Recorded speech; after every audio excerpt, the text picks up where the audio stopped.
Good morning students. अब हम पढ़ने जा रहे हैं पाठ संख्या 7 रजनी पटकथा, जो कि हमने कल पढ़ा था। उसी के आगे का आज अपन पढ़ेंगे। लीला।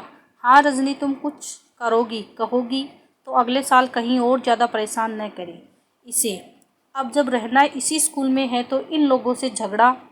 रजनी बात को बीच में ही काटकर गुस्से से, यानी कि वे लोग जो भी जुल्म ज्यादती करें हम लोग चुपचाप बर्दाश्त करते जाएं। सही बात कहने में डर लग रहा है तुझे, तेरी माँ को। अरे जब बच्चे ने सारा पेपर ठीक किया है तो हम कॉपी देखने की मांग तो कर ही सकते हैं, पता तो लगे कि आखिर किस बात के नंबर काटे हैं। अमित झुंझलाकर, बतला दिया ना आंटी आप। रजनी गुस्से से, ठीक है तो अब बैठ कर रो। तुम माँ बेटे दोनों। दनदनाती निकल जाती है यानी गुस्से में। दोनों के चेहरे पर एक ऐसा भाव। लीला, अब यह रजनी कोई और मुसीबत खड़ी न करे। पहला दृश्य जो वो इस तरीके से समाप्त होता है। अब है नया दृश्य।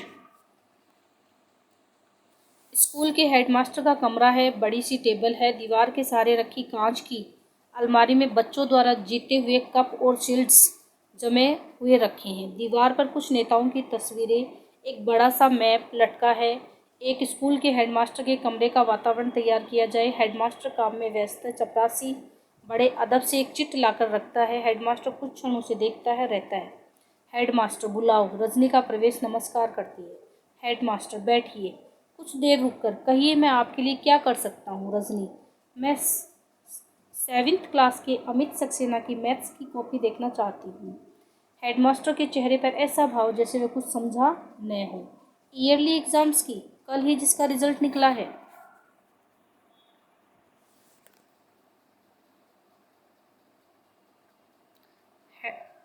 Headmaster, sorry madam, yearly exam की कॉपियाँ तो हम लोग नहीं दिखाते हैं। रजनी, जानती हूँ मैं, लेकिन बात यह है कि अमित ने मैथ्स का पूरा पेपर ठीक किया है, लेकिन उसे कुल 75 नंबर ही मिले हैं। कॉपी देखकर सिर्फ ये जानना चाहती हूँ कि अमित को अपने बारे में कुछ गलतफहमी हो गई थी या एक एक शब्द पर जोर देकर गलती एग्जामिनर की है। हेडमास्टर सारी बात को बहुत हल्के ढंग से लेते हुए, आप भी कमाल करती है, बच्चे ने कहा और आपने मान लिया। अरे हर बच्चा घर जाकर यही कहता है कि उसने पेपर बहुत अच्छा किया है और उसे बहुत अच्छे नंबर मिलेंगे। अगर हम इसी तरह कॉपियाँ दिखाने लग जाएं तो यहाँ तो पेरेंट्स की भीड़ लगी रहे सारे समय। इसलिए तो ईयरली एग्ज़ाम्स की कॉपियाँ न दिखाने का नियम बनाया गया है स्कूलों में। रजनी अपने गुस्से पर काबू पाते हुए, देखिए आप चाहे तो अमित का पूरा रिजल्ट देख सकते हैं। मैथ्स में हमेशा 100% नंबर लेता रहा है। इस साल भी उसने पूरा पेपर ठीक किया है। कॉपी देखकर मैं सिर्फ ये जानना चाहती हूँ कि नंबर आखिर कटे कहाँ।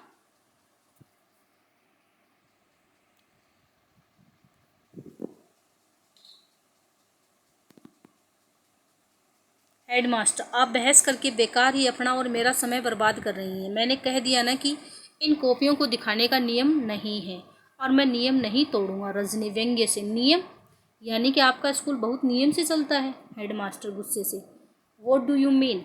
Rajni, I mean what I से। नियम का जरा भी ख्याल होता तो इस तरह की हरकतें नहीं होती स्कूल में। कोई बच्चा बहुत अच्छा है किसी विषय में, फिर भी उसे मजबूर किया जाता है कि वह ट्यूशन ले। ये कौन सा नियम है आपके स्कूल का।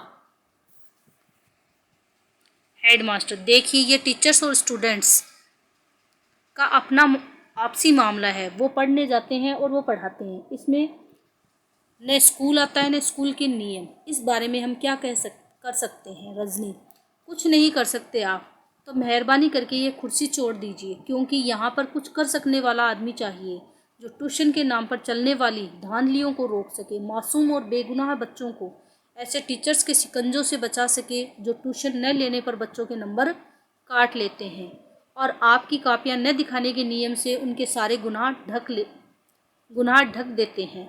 हेडमास्टर चीख कर, will you please get out of this room. जोर से घंटी बजाने लगता है। दौड़ता हुआ चपरासी आता है। मेम साहब को बाहर ले जाओ। रजनी, मुझे बाहर करने की ज़रूरत नहीं है। बाहर कीजिए उन सब टीचर्स को जिन्होंने आपकी नाक के नीचे ट्यूशन का एक घिनौना रैकेट चला रखा है। व्यंग्य से, पर आप तो कुछ कर नहीं सकते, इसलिए अब मुझे ही कुछ करना होगा और मैं करूँगी, देखिएगा आप। तमतमाती हुई निकलती है। हेडमास्टर चपरासी पर ही बिगड़ पड़ता है।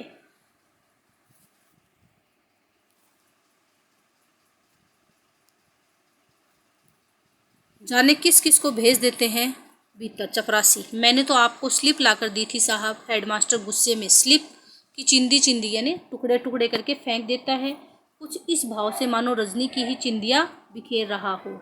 दृश्य समाप्त होता है, तीसरा दृश्य शुरू होता है। रजनी का फ्लैट है, शाम का समय है, घंटी बजती है। रजनी आकर दरवाज़ा खोलती है, पति का प्रवेश है, उसके हाथ से ब्रीफकेस लेते हुए।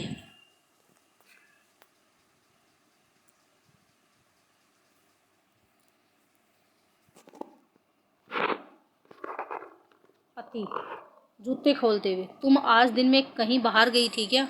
रजनी, तुम्हें कैसे मालूम? पति, फ़ोन किया था, एक फाइल रह गई थी, सोचा चपरासी को भेजकर मंगवा लूँ, पर कोई घर में हो तब ना। पति के चेहरे पर खीस भरा गुस्सा पुता हुआ है। रजनी, तुम फाइल भूल गए और जिसके बारे में मुझे पता भी नहीं, पर फिर भी उसके लिए मुझे घर बैठना चाहिए, यह कौन सी बात हुई? पति जरा शांत होते हुए, अच्छा गई कहाँ थी? रजनी एक स्कूल का नाम लेती है। पति स्कूल का नाम दोहराता है, तुम क्या करने गई थी वहाँ? रजनी गदगद भाव से, पहले चाय ले आऊँ फिर बताती हूँ। कैमरा रजनी के साथ किचन में, गुनगुनाते हुए रजनी खाने का भी कुछ बना रही है, लगता है जो कुछ करके आई है उससे बहुत प्रसन्न है। दृश्य फिर बाहर के कमरे में, नाश्ते की प्लेट काफ़ी खाली हो चुकी है, जिससे लगे कि रजनी सारी बात बता चुकी है। रजनी बोलती बंद कर दी हेडमास्टर साहब की।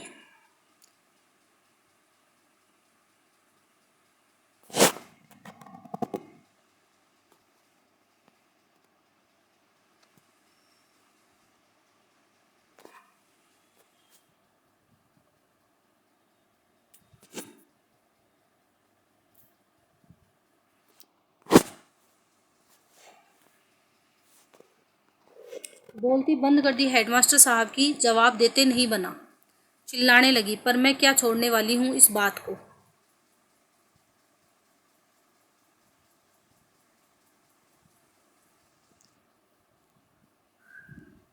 पति अच्छा मास्टर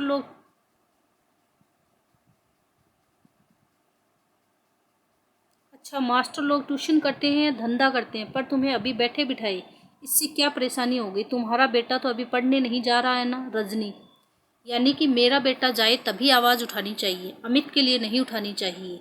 और जो इतने इतने बच्चे इसका शिकार हो रहे हैं उनके लिए नहीं उठानी चाहिए, सब कुछ जानने के बाद भी नहीं उठानी चाहिए। तो रजनी अपने पति से बात करती है, ठेका लिया है तुमने सारी दुनिया का। रजनी देखो तुम मुझे फिर गुस्सा दिला रहे हो। रवि गलती करने वाला तो है ही गुनहगार, पर उसे बर्दाश्त करने वाला भी गुनहगार नहीं होता, जैसे लीला बहन और कांति भाई और हजारों हजारों माँ बाप। लेकिन सबसे बड़े गुनहगार तो वह है जो चारों तरफ अन्याय, अत्याचार, तरह तरह की धांधलियों को देखकर भी चुप बैठा रहता है, जैसे तुम। हमें क्या करना है? हमने कोई ठेका ले रखा है दुनिया का? गुस्से और हकारत से माई फुट उठकर भीतर जाने लगती है और जाते जाते मुड़कर, तुम जैसे लोगों के कारण ही तो इस देश में कुछ नहीं होता, हो भी नहीं सकता, भीतर चली जाती है। पति बेहद हताश भाव से दोनों हाथों में से माथा पकड़कर थाम कर चढ़ा दिया सूली पर। दृश्य समाप्त। अगला जो नया दृश्य है वो हम अगले वीडियो में पढ़ेंगे। तब तक के लिए धन्यवाद।